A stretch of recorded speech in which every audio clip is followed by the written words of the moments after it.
Now, on Thursday evening, President Cyril Ramaphosa announced during his State of the Nation address that Eskom will be unbundled. The power utility will be split into generation, distribution and transmission businesses under a state holding company, which will, according to the president, enable each unit to manage its costs more effectively. And joining us now on the line is Economist Xhanti Payi to discuss this further. Xhanti, good morning and thanks for speaking to us. Good morning, Sakina. Good morning to the viewers. So, Xhanti, the president mentioning the unbundling of the three units of Eskom, it didn't come as a surprise. We've heard this before. But what do you think this means in real terms, the unbundling? What are we to understand from that? Look, I think as we mentioned, the president aims to say it's about, because we know Eskom has had problems with costs. And so this is an issue about trying to see if they can be more efficient if they actually unbundle it. So I suppose to put each part of Eskom a different kind of business model.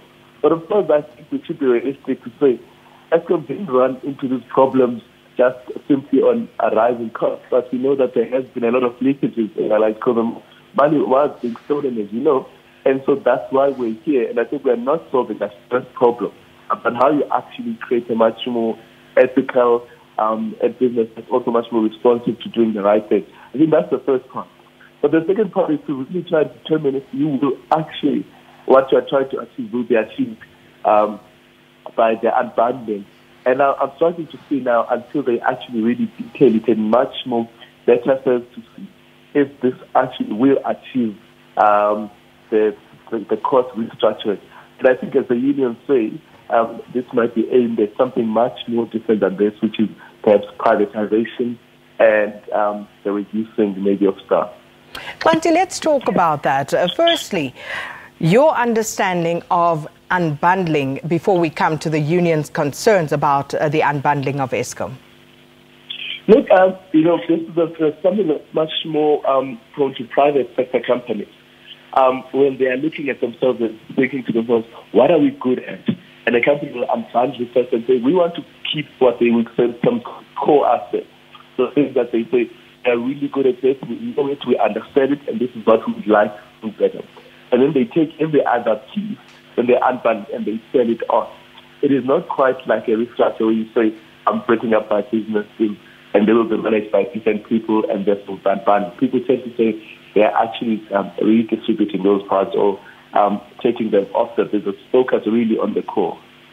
So with that understanding in mind, is it then, the union's concerns, are they valid with regard to this being a precursor to the privatization of Eskom?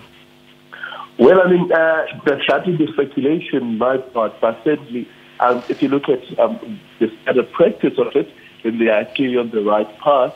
But the government is claiming that they wouldn't do that. But I think at the same time, look, if you think about it, if you were unbundling it, and then you decide that you're going to have this holding company that is a state company, and then you unbundle it, and then you say these different parts, maybe some parts are sold to the private sector, you're going to have reimagine it in a very different sense. For example, as you're saying in your introduction, that we have the generation part, that's where actually we make electricity. Then you have the transmission where you move it from generation to wherever you're taking it, and then the transmission where you're selling it to the houses or businesses.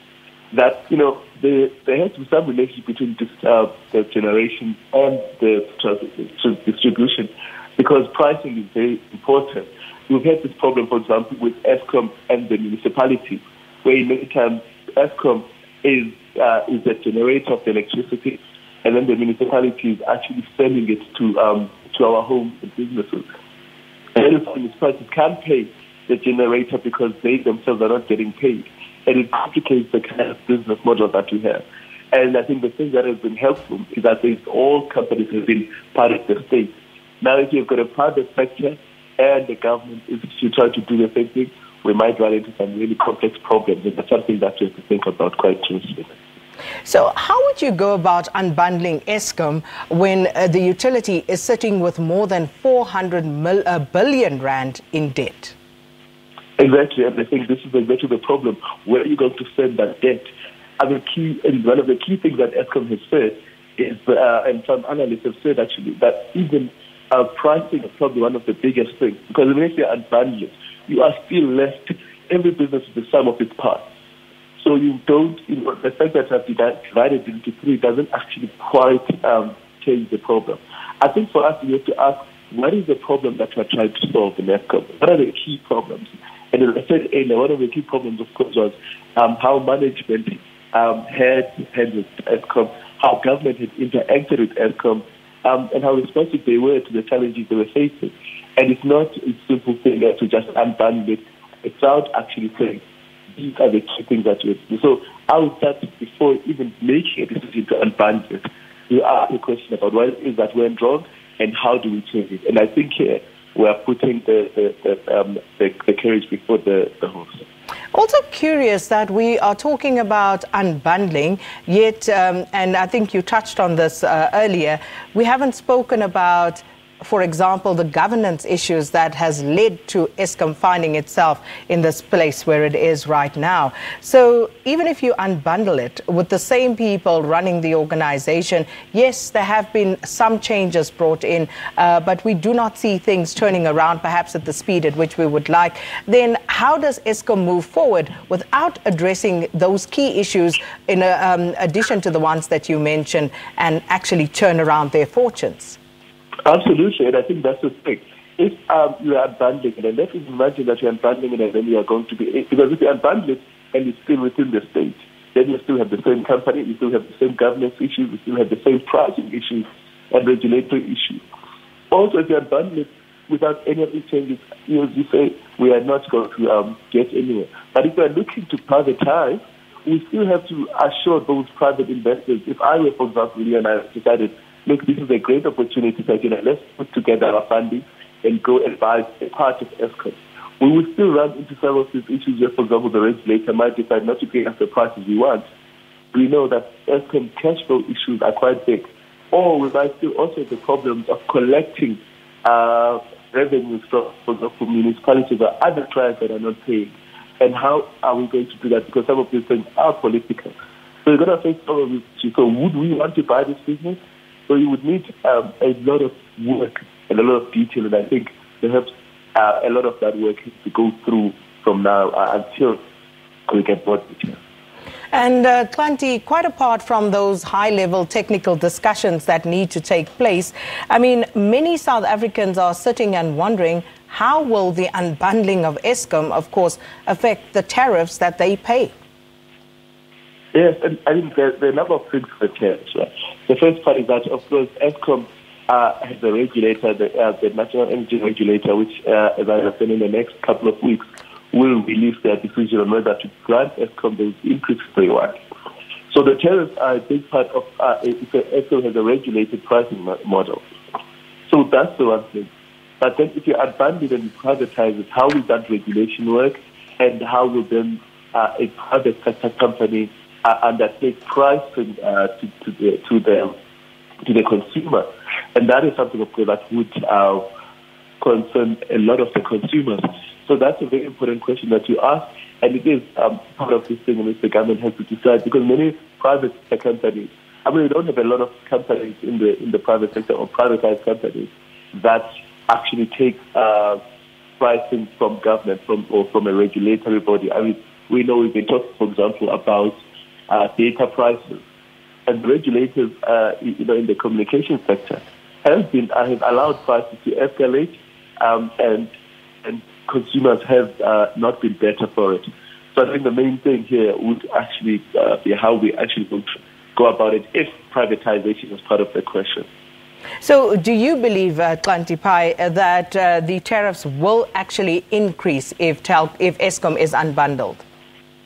Well, I mean, it depends, of course. There is definitely no, as Eskom has said, there's definitely no question to the fact that they need higher prices, because otherwise they're not going to make it.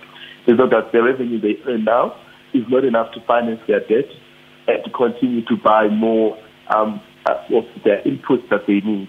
So there's no doubt that they need higher prices. And if I was looking at that, unless you change the structure in which actually you fire lots of people, you cut costs, find new ways of actually transmitting electricity, distributing, generating, all of those things, then you may not need to increase prices. Actually, you might see them stable. But that's a different discussion, of course, because it has to down costs. Streamlining Eskom may lead to massive job losses.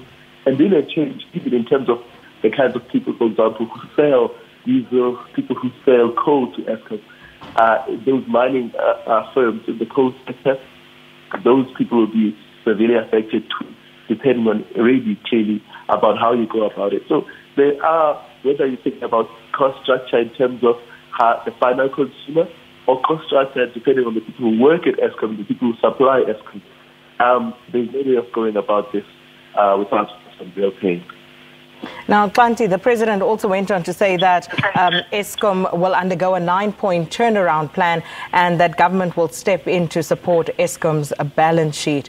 Now, let's talk about that recapitalization for a moment there. To what extent, though, and also against this backdrop of the unbundling, how would government then go about doing that? So I imagine, if you unbundle the company into the three parts, as you said, the biggest part that needs a lot of capital support is the generation part. Right? That's the part that can afford diesel, that can afford some coal, that needs money to fix its power stations, that needs money to finish the power stations that are being there. And in some ways, if they're bundled and you actually don't do anything about that, we may have some serious issues. If the unbundling means actually that, as somebody said, that the different power stations are now also unbundled, maybe privatized, so the generation bit, the Eskom has different power stations across parts of the country. And if you say, well, actually those will also be unbundled or sold off, or allow the private sector to participate.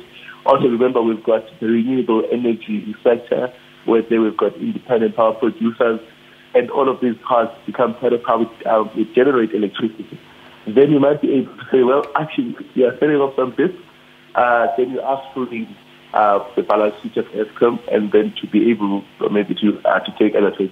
In terms of the government, remember the government is quite stressed itself to be able to recapitalize something that we've heard over and over and over again.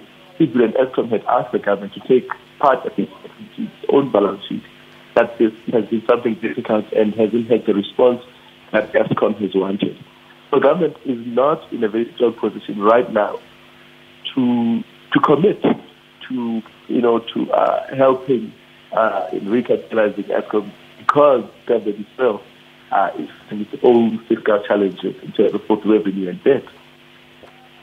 Just a final question, Xhanti, and we don't have time, but have we learned anything from the unbundling of Eskom, for example? And you ask a very important question, and I hope that this is exactly what government will come into your face as a lesson that they take over. But again, I think one of the key issues is the central question, is that governance question that you mentioned that you started with. That a big lesson is on governance and in management, and that is the first thing that you have to see. If we're capable of solving that, then maybe we're halfway through it. Well, Xhanti Payi, thanks so much for your time this morning. Economist talking to us about Eskom and the unbundling that President Cyril Ramaphosa spoke about during his State of the Nation address. All right, we're going to take a quick break. After that, we'll have your 8 o'clock.